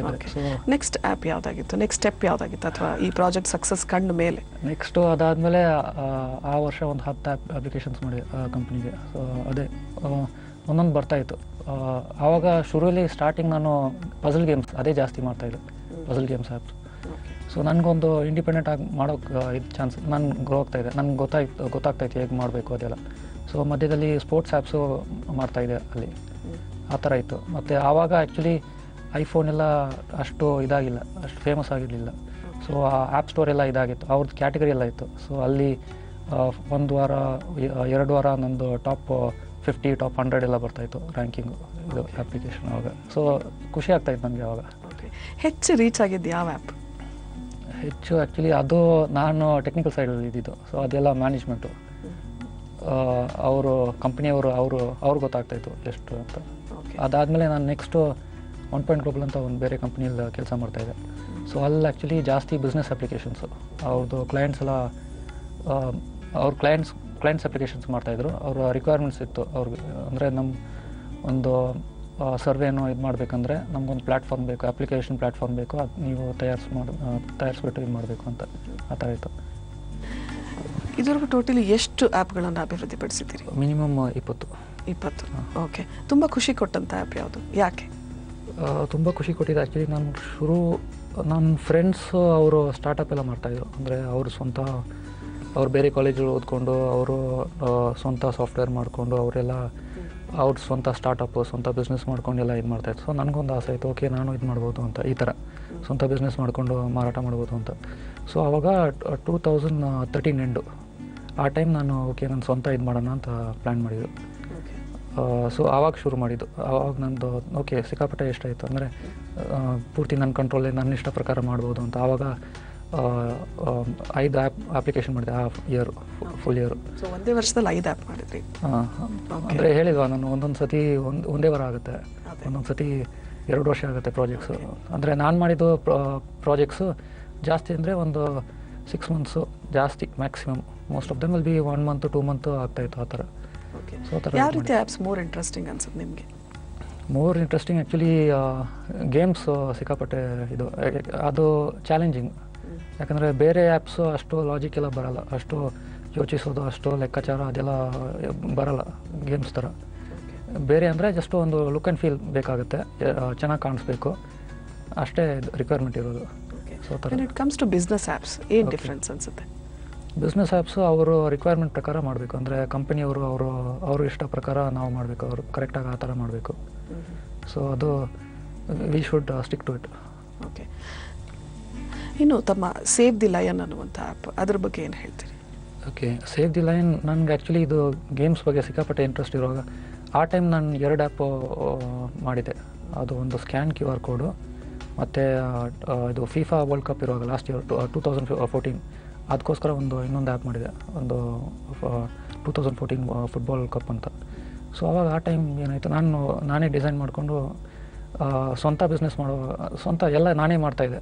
ನಾನೇ ಡೆವಲಪ್ ಮಾಡಿಕೊಂಡು ಡಿಸೈನ್ ಮಾಡಿಕೊಂಡು ಟೆಸ್ಟ್ ಮಾಡಿಕೊಂಡು ರಿಲೀಸ್ ಮಾಡ್ತಾಯಿದ್ದೆ. ಆವಾಗ ಏನಾಯಿತು, ಆ 2 ಅಪ್ಲಿಕೇಶನ್ ಆದಮೇಲೆ ನನ್ನ ಫ್ರೆಂಡ್ ಒಬ್ಬ ಬಂತ. ಅವ್ನಿಗೆ ಹೇಳ್ತಾಯಿದ್ದೆ, ಓಕೆ ನನಗೊಂದು ಐಡಿಯಾ ಇದೆ, ನನಗೆ ಅದು ಮಾಡಬೇಕು, ನನಗೆ ಹೇಗೆ ಮಾಡೋದು ಅಂತ ಗೊತ್ತಿಲ್ಲ ಅಂತ ಅಪ್ರೋಚ್ ಮಾಡಿದ್ದೆ. ನಾನು ಓಕೆ ಮಾಡೋಣ ಅಂತ ಡಿಸ್ಕಸ್ ಮಾಡೋಣ ಅಂತ ಇದ್ದೆ ನಾನು. ಆವಾಗ 4 ಜನ ಸೇರಿಕೊಂಡು, ಒಬ್ಬ ಡಿಸೈನರ್ 3 ಡೆವಲಪರ್ ಸೇರಿಕೊಂಡು ಆವಾಗ ನಾವು ಪ್ಲ್ಯಾನ್ ಮಾಡಿದ್ದು, ಓಕೆ ಸೇವ್ ದ ಲೈನ್ ಮಾಡಬೇಕಂತ. ಅವನದೊಂದು ಐಡಿಯಾ ಇತ್ತು. ಸೊ ನನಗೆ ಓಕೆ ಇಷ್ಟ ಆಯಿತು, ಓಕೆ ನಾವು ಈ ಥರ ಮಾಡೋಣ ಅಂತ. ಅದು ಎಲ್ಲ ಡೆವಲಪ್ ಮಾಡ್ಕೊಂಡು ಎಲ್ಲ ಇದು ಮಾಡಿಬಿಟ್ಟು ಅದೊಂದು ಗೇಮ್ ಬಂತು, ಡೆವಲಪ್ ಆಯಿತು, ಸೇವ್ ದ ಲೈನ್ ಅಂತ. ಸೊ ಅದು ರಿಲೀಸ್ ಮಾಡಿಬಿಟ್ಟು. ಓಕೆ, ಅದರಲ್ಲಿ ಏನಾದರೂ ಮೆಸೇಜ್ ಇತ್ತಾ, ಹೇಗೆ? ಮೆಸೇಜ್ ಏನಿಲ್ಲ, ಆ್ಯಕ್ಚುಲಿ ಗೇಮ್ಸ್ ಅಂದರೆ ಮೇನ್ಲಿ ಅದು ಎಂಟರ್ಟೈನ್ಮೆಂಟ್ ಇರೋದು. ಸೊ ಆ್ಯಕ್ಚುಲಿ ಅದು ಒಂದು ಹೆಸರು ಬೇಕಾಗಿತ್ತು ಗೇಮ್ಗೆ. ಜಸ್ಟ್ ಒಂದು ಗೇಮ್ ಏನಂದರೆ ಒಂದು ಲೈನ್ ಸೇವ್ ಮಾಡಬೇಕು ಅಂತ ಅಷ್ಟೇ. ಸೊ ಆವಾಗ ನನಗೆ ಆವಾಗ ಹೆಸರು ಏನು ಮಾಡಬೇಕು, ನನಗೆ ಸೇವ್ ದ ಲೈನ್ ಅಂತ ಹೆಸರು ತಲೆಗೆ ಬಂತು. ಓಕೆ ಅದೇ ಇದು ಮಾಡಬೇಕಂತ. ಮೆಸೇಜ್ ಏನಿಲ್ಲ, ಎಂಟರ್ಟೈನ್ಮೆಂಟ್ ಪರ್ಪಸ್ ಮೇನ್ಲಿ ಗೇಮ್ಸ್. ಈಗೊಂದು ಚಿಕ್ಕ ವಿರಾಮ. ಅಪ್ಪ ಅಪ್ಪ, ನಾಳೆ ನನ್ನ ಬರ್ಡೇ ಪಾರ್ಟಿ ಇದೆ ಅಲ್ವಾ? ನಾಳೆ ಅಲ್ಲ ಮಗ, ಆಗಸ್ಟ್ 10 ನಂತರ. ಇದು ಎಷ್ಟು ದೊಡ್ಡ ಸೇಲ್ ಅಂದ್ರೆ ಉಳಿದದೆಲ್ಲ ನಂತರ. ಅಮೆಜಾನ್ ನ great Indian freedom sale 10th, 11th, 12th August. Amazon app ಅನ್ನು ಈಗಲೇ ಡೌನ್ಲೋಡ್ ಮಾಡಿ. ಗಂಟಲು ಕಿರಿಕಿರಿಯಾದಾಗ ಗಾಗಲ್, ಚಹಾ, ಸಾಧಾರಣ ಮಾತ್ರೆಗಳು ಆರಾಮ ನೀಡಬಹುದು. ಅಥವಾ ಆರಾಮ ಸಿಗದಿದ್ದಲ್ಲಿ ಸೇವಿಸಿ ಸ್ಟ್ರೆಪ್ಸಿಲ್ಸ್. ಇದರ powerful medicinal ingredients protective layer ನಿರ್ಮಿಸುತ್ತವೆ ಹಾಗೂ ದೀರ್ಘ ಸಮಯದವರೆಗೆ ಆರಾಮ ನೀಡುತ್ತವೆ. ಈಗ ಹೊಸ ಸ್ಟ್ರೆಪ್ಸಿಲ್ಸ್ ಚಿಲ್ಡ್ರನ್ ನಿಮ್ಮ ಮಕ್ಕಳ ಗಂಟಲ ಕಿರಿಕಿರಿಗೆ ನೀಡುತ್ತದೆ ಪರಿಹಾರ ತಕ್ಷಣವೇ. ನಿಮ್ಮ ಸಂತೋಷಗಳ ನಡುವೆ ಸೊಂಟನು ಅಡ್ಡಿ ಬಂದಲ್ಲಿ ಮೂವ್ನ 4 ಆಕ್ಟಿವ್ ಇಂಗ್ರೀಡಿಯೆಂಟ್ಸ್ ಮತ್ತು ಪ್ರೇಮಭರಿತ ಮಾಲಿಶ್ ಸಹಾಯಕ್ಕೆ ಬರುತ್ತವೆ. ಮೂವ್ ಆದಿಂದ ಆಹಾವರೆಗೆ. ಮತ್ತೆ ನಾವು ನಮ್ಮವರು ಕಾರ್ಯಕ್ರಮಕ್ಕೆ ಸ್ವಾಗತ.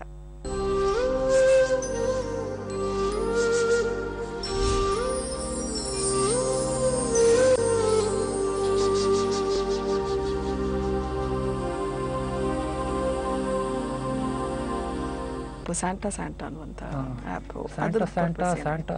ಸ್ಯಾಂಟಾ ರಶ್ ಅಂತ 2 ಅಪ್ಲಿಕೇಶನ್. ಅದು ಆ್ಯಕ್ಚುಲಿ ಕ್ರಿಸ್ಮಸ್ ಸೀಸನ್. ಅವಾಗ ಏನಾಯ್ತಂದರೆ ಇವ್ರದ್ದು ಐಫೋನ್ ಅವ್ರದ್ದು ಆ್ಯಪಲ್ ಸ್ಟೋರ್ ಅವ್ರದ್ದು ಆ್ಯಕ್ಚುಲಿ ಅವ್ರ ಪೀಕ್ ಕ್ರಿಸ್ಮಸ್ ಟೈಮು, ಅವರು ರಜೆ ಇರುತ್ತಲ್ವ. ಸೊ ಅಂದರೆ 2 ವೀಕ್ಸ್ ಹಾಲಿಡೇಸ್ ಇರುತ್ತೆ ಕ್ರಿಸ್ಮಸ್ಸಿಂದ ನ್ಯೂ ಇಯರ್ ತನಕ. ಸೊ ಆವಾಗ ಆ್ಯಕ್ಚುಲಿ ನಾವು ಏನಾದರೂ ರಿಲೀಸ್ ಮಾಡಿದ್ರೆ ಅದು ಫುಲ್ ಸೇಲ್ ಆಗುತ್ತೆ ಅಂತ.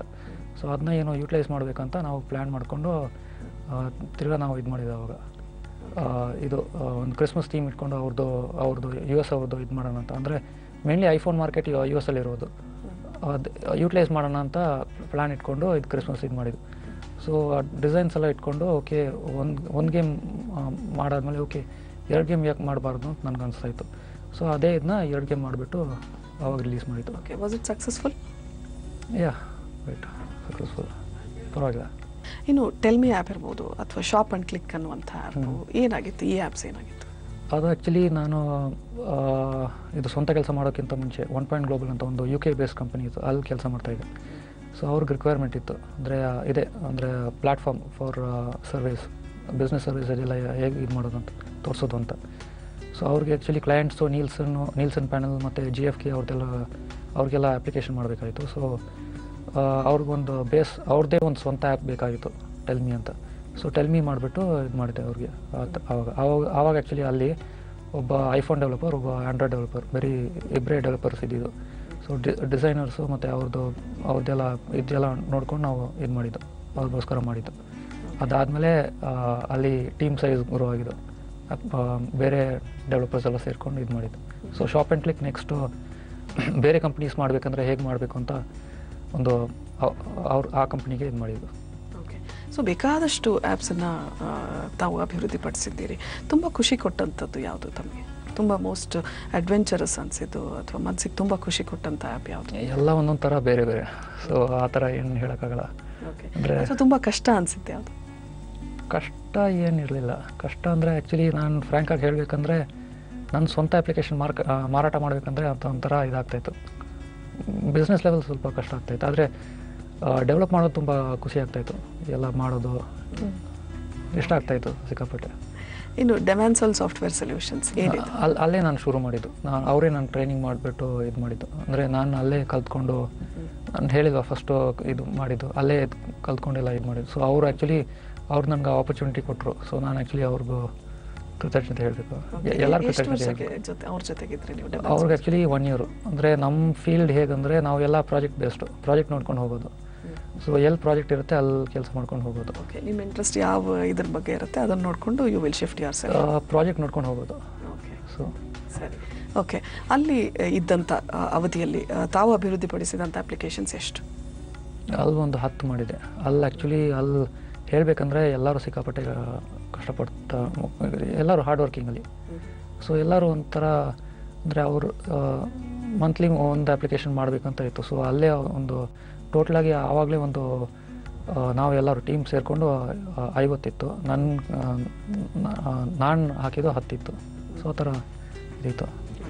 ಅಲ್ಲಿಂದ ಹೊರಗೆ ಬಂದ ಮೇಲೆ ಎಷ್ಟು ಆ್ಯಪ್ಸನ್ನು ಮಾಡಿದ್ರಿ? ಅಲ್ಲಿಂದ 1 ಗ್ಲೋಬಲ್ ಒಂದು 5 ಅಪ್ಲಿಕೇಶನ್ ಮಾಡಿದ್ದೀನಿ. ಸೊ ಆದಮೇಲೆ ಇಲ್ಲಿ ಒಂದು 5 ಅಪ್ಲಿಕೇಶನ್ ಮಾಡಿದ್ದೀನಿ ನನ್ನ ಸ್ವಂತ. ಸೊ ಅದಾದಮೇಲೆ ಒಂದು ಕ್ಲೈಂಟ್ಸ್, ಬೇರೆ ಬೇರೆ ಕ್ಲೈಂಟ್ಸ್ಗಳು ಮಾಡಿದ್ದೀನಿ. ಸೊ ಆ ಥರ. ನೆಕ್ಸ್ಟ್ ಅಪ್ಕಮಿಂಗ್ ಆ್ಯಪ್ಸ್ ಯಾವುದಾಗಿದೆ? ಅಪ್ಕಮಿಂಗ್ ಇವಾಗ ಸದ್ಯಕ್ಕೆ ಬೇರೆ ಪ್ರಾಜೆಕ್ಟ್ಸ್ ಹುಡುಕ್ತಾ ಇದ್ದೀನಿ, ಬೇರೆ ಕಂಪ್ನೀಸ್ ಪ್ರಾಜೆಕ್ಟ್ಸ್ ಹುಡುಕ್ತಾ ಇದ್ದೀನಿ. ಓಕೆ, ಇನ್ನು ಕೊಡಗಿನ ಇತಿಹಾಸದ ಬಗ್ಗೆ ನಾವು ಆಗಲೇ ಮಾತಾಡ್ತಾ ಇದ್ವಿ. ನೀವು ಅದರ ಬಗ್ಗೆ ಸಂಶೋಧನೆಯನ್ನು ಮಾಡುವಂಥದ್ದು ಇದು 2003ರಲ್ಲಿ ಆರಂಭವಾಯಿತು ಅಂತ ಹೇಳಿದ್ರಿ ತಾವು. 2003 ಅಥವಾ 2004ರಲ್ಲಿ. ಸೊ 9 ವರ್ಷಗಳ ಕಾಲ ದ ಸ್ಟಡಿ ಇವೆಂಟ್. ಎಷ್ಟು ವರ್ಷಗಳ ಸ್ಟಡಿ, ಎಷ್ಟು ವರ್ಷಗಳ ರೈಟಿಂಗ್, ಹೇಗೆ ಮ್ಯಾನೇಜ್ ಮಾಡಿದ್ರಿ? ನಾನು ಹೇಳಿದ್ವ ಅಂದರೆ ವೀಕೆಂಡ್ ಥರ.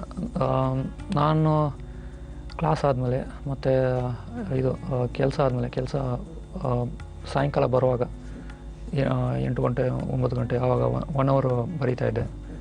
ಒಂಥರ ಅದಾದಮೇಲೆ ವೀಕೆಂಡ್ಸ್ ಹೋಗ್ತಾಯಿದ್ದೆ. ಅಲ್ಲಿ ಹೋಗ್ಬಿಟ್ಟು ವಿಸಿಟ್ ಮಾಡಿಕೊಂಡು, ಅಲ್ಲೊಂದು ಜಾಗ ಇದೆ ಮಾರಿ ಬೆಟ್ಟ ಅಂತ, ಅದೊಂದು ಐತಿಹಾಸಿಕ ಸ್ಥಳ. ಅಂಥದ್ದು ಎಷ್ಟೋ ಜಾಗ ಹೋಗ್ಬಿಟ್ಟು ಅಲ್ಲಿ ನೋಡಿಕೊಂಡು, ಮತ್ತು ಲೈಬ್ರರೀಸ್ ಸಿಕ್ಕಾಪಟ್ಟೆ ರೇರ್ ಪುಸ್ತಕಗಳು ಅದೆಲ್ಲ ಹುಡ್ಕೋದೆ ಅಂದರೆ ಸಿಗಲ್ಲ ಇವಾಗ ಕೊಡಗಿನ ಇತಿಹಾಸ ಅಂತ ಒಂದು ಪುಸ್ತಕ ಇತ್ತು, ಡಿ.ಎನ್. ಕೃಷ್ಣಯ್ಯ ಅವರು ಬರೆಯಿತು. ಲಾಸ್ಟ್ ಇಯರಿಂದ ತಿರ್ಗಾ ಪ್ರಿಂಟಲ್ಲಿದೆ, ಅದಕ್ಕಿಂತ ಮುಂಚೆ ಪ್ರಿಂಟಲ್ಲಿ ಇರಲಿಲ್ಲ. ಸೊ ಅಂಥದ್ದು ಎಷ್ಟೋ ಪುಸ್ತಕ ಫ್ರೆಂಡ್ಸು ಎಲ್ಲ ಹೆಲ್ಪ್ ಮಾಡಿಬಿಟ್ಟು ಅಲ್ಲಿ ಓದ್ಕೊಂಡು ಎಲ್ಲ ಇದು ಮಾಡ್ಕೊಂಡು ಎಲ್ಲ ಕಲೆಕ್ಟ್ ಮಾಡಿಕೊಂಡು, ಮತ್ತು ಪ್ರೊಫೆಸರ್ಸ್ ಮಾಡಿಕೊಂಡು, ಮತ್ತು ಬೇರೆ ರೈಟರ್ಸ್ ಮೀಟ್ ಮಾಡಿಕೊಂಡು ಇದೆಲ್ಲ ಇದು ಮಾಡಿದ್ವಿ. ಬೋಯರೆಂಡ ನಂಜಮ್ಮ ಚಿನ್ನಮ್ಮ ಅವರು, ಪಿ.ಟಿ. ಬೋಪನವರು, ಸಿ.ಪಿ. ಬೆಳೆಪ್ಪನವರು, ಮತ್ತು ಸೂರ್ಯನಾಥ್ ಕಾಮತ್ ಅವ್ರು ಟೆಲಿಫೋನ್ ಮಾತಾಡಿಸ್ಕೊಂಡು, ಬೇರೆಯವರು ICHR ಪ್ರೊಫೆಸರ್ಸು ಅವ್ರನ್ನೆಲ್ಲ ಮೀಟ್ ಮಾಡಿಕೊಂಡು ಅವ್ರ ಒಪಿನಿಯನ್ನು, ಮತ್ತು ನಾನು ಏನಾದರೂ ಸ್ವಲ್ಪ ಬರಿತೀನಿ ಒಂದು ಚಾಪ್ಟರು, ಒಂದು 2-3 ಪೇಜು ಅವ್ರು ಕಳಿಸ್ತಾ ಇದೆ. ಅವರು ಒಂದು ಪ್ರೂಫ್ ರೀಡ್ ಮಾಡಿಬಿಟ್ಟು ಕಳಿಸ್ತಾಯಿದ್ರು. ಅಂದರೆ ಅವ್ರ ಒಪಿನಿಯನ್ ಎಲ್ಲ ಹೇಳ್ತಾಯಿದ್ರು, ಓಕೆ ಇದು ಈ ಥರ ಇದು ಕರೆಕ್ಟ್ ಆಗಿದೆ, ಇದು ಆ ಥರ ಮಾಡ್ತಾಯಿದ್ರು. ಆ ಥರ ಎಷ್ಟು ಪುಸ್ತಕಗಳು ಹೊರ ಬಂದಿವೆ? 2 ಪುಸ್ತಕಗಳು. ಅಂದರೆ ಅದು 2 ಪುಸ್ತಕಗಳು, ಒಂದೊಂದು ಪುಸ್ತಕ 2 edition, Indian edition, US edition. ಆ 2 ಪುಸ್ತಕಗಳು ದಿ ಅರ್ಲಿ ಕೂರ್ಗ್ಸ್ ಅಂತ, ಮತ್ತು ಲಾಂಗ್ ಅಗೋ ಅಂಡ್ ಕೂರ್ಗ್ ಅಂತ. ಓಕೆ, ಮೊದಲನೇ ಪುಸ್ತಕ ಯಾವುದು? ದಿ ಅರ್ಲಿ ಕೂರ್ಗ್ಸ್ ಅಂತ. ಅದು ನಾನು ಪ್ಲ್ಯಾನ್ ಮಾಡಿದ್ದು 3 ಪುಸ್ತಕಗಳು ಬರೀಬೇಕು ಅಂತ. ಫಸ್ಟು ಇವರು ಕೊಡಗಿನ ರಾಜರು ಅವ್ರು ಬರೋಕ್ಕಿಂತ ಮುಂಚೆ ಹೇಗಿತ್ತು ಅಂತ ಕೊಡಗು. ಸೆಕೆಂಡ್ ಪುಸ್ತಕ ಕೊಡಗಿನ ರಾಜರ ಬಗ್ಗೆ. 3ನೇ ಪುಸ್ತಕ ಬ್ರಿಟಿಷ್ ಅವ್ರು ಬಂದಾದಮೇಲೆ. ಸೊ ಇವಾಗ ಸದ್ಯಕ್ಕೆ 2 ಪುಸ್ತಕ ಬರೆದಿದ್ದೀನಿ. ಒಂದು ಬ್ರಿಟಿಷ್ ಅವರು ಬಂದಾದಮೇಲೆ, ಮತ್ತು ಇನ್ನೊಂದು ಕೊಡಗಿನ ರಾಜರು ಅವರು ಬರೋಕ್ಕಿಂತ ಮುಂಚೆ ಹೇಗಿತ್ತು ಅಂತ. ಇನ್ನೂ ಹಿಸ್ಟ್ರಿ ಸ್ಟಡಿ ಮಾಡ್ತಿದ್ದೀರಾ? ಮತ್ತೆ ಇನ್ನೊಂದು ಪುಸ್ತಕ ಬರೀಬೇಕು? 3ನೇ ಪುಸ್ತಕ ಬಾಕಿ ಇದೆಯಲ್ಲ, ಅದೊಂದು ಅದೇ ಪಬ್ಲಿಷರ್ಸ್ ಹುಡುಕ್ತಾ ಇದ್ದೀನಿ. ಅದು ಯಾವುದ್ರ ಬಗ್ಗೆ ರೈಟಿಂಗ್? ಕೊಡಗಿನ ರಾಜರ ಬಗ್ಗೆ. ಓಕೆ, ಹೇಗೆ ಇನ್ಫಾರ್ಮೇಷನ್ಸ್ ಕಲೆಕ್ಟ್ ಮಾಡಿದ್ವಿ? ಅಮ್ಮ ಹೆಲ್ಪ್ ಮಾಡ್ತಿದ್ರಾ? ಇಲ್ಲ, ಅಮ್ಮ ಆ್ಯಕ್ಚುಲಿ ಅವ್ರಿಗೂ ರೈಟಿಂಗ್ ಇಂಟ್ರೆಸ್ಟು, ಇತಿಹಾಸ ಅಷ್ಟೊಂದು ಇಂಟ್ರೆಸ್ಟ್ ಇಲ್ಲ. ಅಂದರೆ ನಮ್ಮ ಅಪ್ಪ ಅವರು, ನಮ್ಮ ಸಿಸ್ಟ್ರು ಅವ್ರಿಗೆಲ್ಲ ಅಂದರೆ ಬೇರೆ ಥರ ಎಲ್ಲ ಹೆಲ್ಪ್ ಮಾಡ್ತಾಯಿದ್ರು, ಸಪೋರ್ಟ್ ಎನ್ಕರೇಜ್ಮೆಂಟ್ ಎಲ್ಲ ಇತ್ತು. ನನಗೆ ಇಂಟ್ರೆಸ್ಟ್ ಇತ್ತು. ನಾನು ಹುಡ್ಕೊಂಡು ಫ್ರೆಂಡ್ಸು ಮತ್ತು ರಿಲೇಟಿವ್ಸು ಅವ್ರನ್ನೆಲ್ಲ ಮೀಟ್ ಮಾಡಿಕೊಂಡು ಎಲ್ಲ ಮಾಡ್ಕೊಂಡು ಬರ್ತಿತ್ತು. ಮತ್ತು ಅದೇ ಪ್ರೊಫೆಸರ್ಸು, ICHR ಮತ್ತು ಪಂಜಂಡ ಅಪ್ಪಯ್ಯನವರು, ಪೌರಂಡ ನಂಜಮ್ಮಚಿನ್ನಮ್ಮನವರು ಎಲ್ಲರೂ ಮೀಟ್ ಮಾಡಿಕೊಂಡು ಅವರು ಇದು ಜಾಗ ಸ್ಥಳ ಎಲ್ಲ ಮೋರಿ ಬೆಟ್ಟ ಅಂತ ಜಾಗ ಇದೆ, ಬೇರೆ ಬೇರೆ ಕಡೆ ಹೋಗ್ಬಿಟ್ಟು ಎಲ್ಲ ಹುಡ್ಕೊಂಡು ಇದು ಮಾಡಿದ್ದು, ಇನ್ಫಾರ್ಮೇಷನ್ ಕಲೆಕ್ಟ್ ಮಾಡಿದ್ದು. ನಿತಿನ್, ತಮ್ಮ ಸಂಶೋಧನೆ ಹೀಗೆ ಮುಂದುವರಲಿ ಅಂತ ಆಶಿಸ್ತೀನಿ. ನಮ್ಮ ಈ ಕಾರ್ಯಕ್ರಮಕ್ಕೆ ಆಗಮಿಸಿದ್ದಕ್ಕಾಗಿ ತಮಗೆ ಧನ್ಯವಾದ. ಧನ್ಯವಾದ. ವೀಕ್ಷಕರೇ, ನಾಳೆ ಮತ್ತೊಬ್ಬ ಹೊಸ ಅತಿಥಿಯೊಂದಿಗೆ ನಿಮ್ಮನ್ನೆಲ್ಲ ಭೇಟಿಯಾಗ್ತೀನಿ. ಅಲ್ಲಿವರೆಗೆ ವಂದನೆಗಳು.